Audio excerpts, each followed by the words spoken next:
Okey guys, pada video kali ini saya akan menerangkan berkenaan dengan data buffet ya. Jadi dekat sini kita ada 4 data buffet ya. Saya besarkan dulu. Iaitu B54DB, tapi sekarang dah tukar nama dia B39DB ya. Dapat 48GB, B59DB dapat 60GB, B89DB dapat 120GB, B150FC ini adalah plan unlimited tapi FUP dia adalah 200 ya. Okey, 3 plan yang ini semuanya high speed ya. Maksudnya kalau kawasan tu dapat 100 Mbps, maka SIM card kita akan dapat 100 Mbps lah ya. Kalau kawasan tu dapat 200, maka kita akan dapat 200 Mbps. Bermaksud ianya bergantung kepada speed di sesuatu kawasan tersebut. Kalau sesuatu kawasan tu dapat 20 Mbps saja, maka semua ni akan dapat 20 Mbps ya. Okey, yang atas ni dia lain sikit. Batch yang pertama, sewaktu kita mendaftar ataupun apabila bil tu dah renew, batch yang pertama ni dapat 18GB, ianya high speed. Sama macam 3 plan bawah ni ya. Jadi 18GB pertama ni adalah high speed. Batch seterusnya adalah 3 Mbps ya. Berbeza dengan yang bawah ni, semuanya high speed ya. Okey, bagaimana data ni masuk? Okey, first apabila kita register atau renew, kita akan terus dapat 18GB ni. Okey, saya clearkan balik. Kita akan terus dapat 18GB ni sewaktu kita mula-mula mendaftar atau sewaktu bil tu renew ya. Apabila kita dah pakai, tinggal 2GB, akan masuk lagi 10GB ya, batch yang pertama. Apabila kita dah pakai, tinggal 2GB, akan masuk lagi 10GB ya, batch yang kedua. Dan seterusnya apabila kita dah pakai, tinggal 2GB, akan masuk lagi batch yang ketiga. Okey? Konsep yang sama untuk ketiga-tiga plan di bawah ni ya. Beza dia adalah dari segi jumlah data bagi setiap batch dia dan juga berapa kali batch tu akan masuk ya.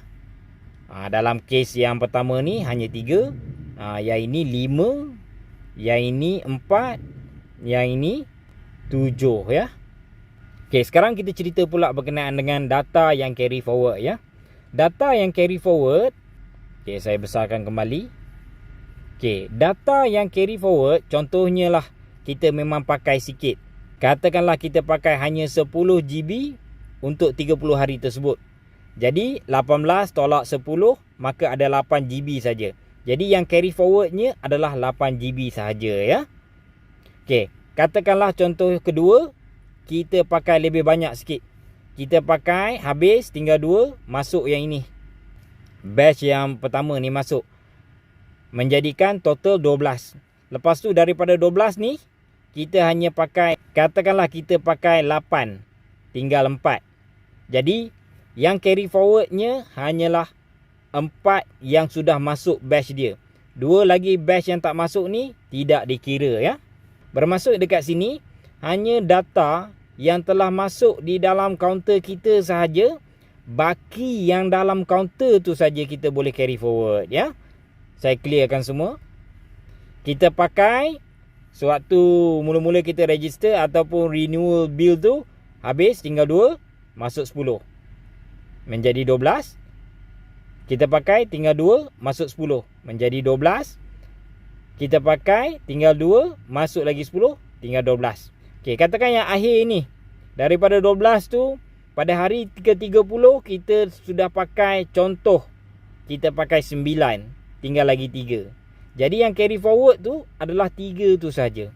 Apabila kita carry forward 3 ni, okey, katakan bulan depan carry forward 3 campur 18, ada 21 waktu pembukaan renewal bill kita ya. Okey, yang bagusnya walaupun batch ni adalah batch 3 Mbps, sewaktu dia renew campur sekali dengan data yang mula-mula masuk sewaktu renew tu sebut, keseluruhan 3 yang kita carry forward dan 18GB sewaktu renewal ni, total 21GB ni semuanya high speed ya. Kalau untuk case yang bawah ni straightforward lah, semuanya high speed ya. Tapi konsep untuk carry forward tu sama saja dengan yang saya ceritakan untuk B39DB ni. Okey guys, itu saja pencerahan berkenaan dengan data buffet. Bagaimana dia masuk, bila dia masuk, mana yang carry forward, telah saya ceritakan. Okey, untuk keseluruhan semua plan black ni, yang boleh carry forward hanya 100 GB ya. Especially yang data besar, contohnya macam ni kan. Tranche yang pertama sewaktu register dan renew tu dapat 60 GB. Katakan 2 bulan tak pakai, 60 campur 60.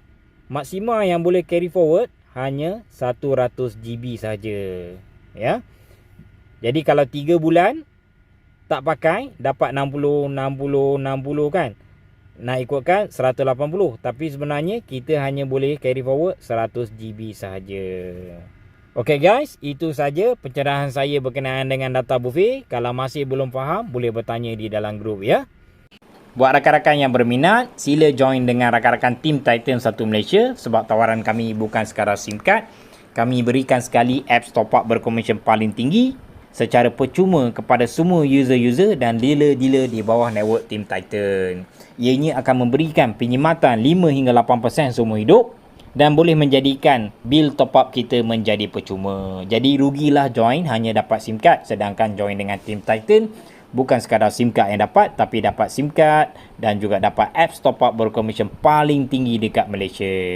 Dan jikalau anda ingin menjadi dealer akan datang, anda terus menerus boleh mengguna pakai kelebihan yang ada di dalam Team Titan. Kerana bisnes top up ini kami berikan percuma saja kepada anda, kepada network anda, kepada dealer anda, kepada seluruh user-user anda, supaya anda memiliki tawaran yang lebih terpadu daripada majoriti dealer-dealer lain. Okey guys, itu saja. Sekian, terima kasih.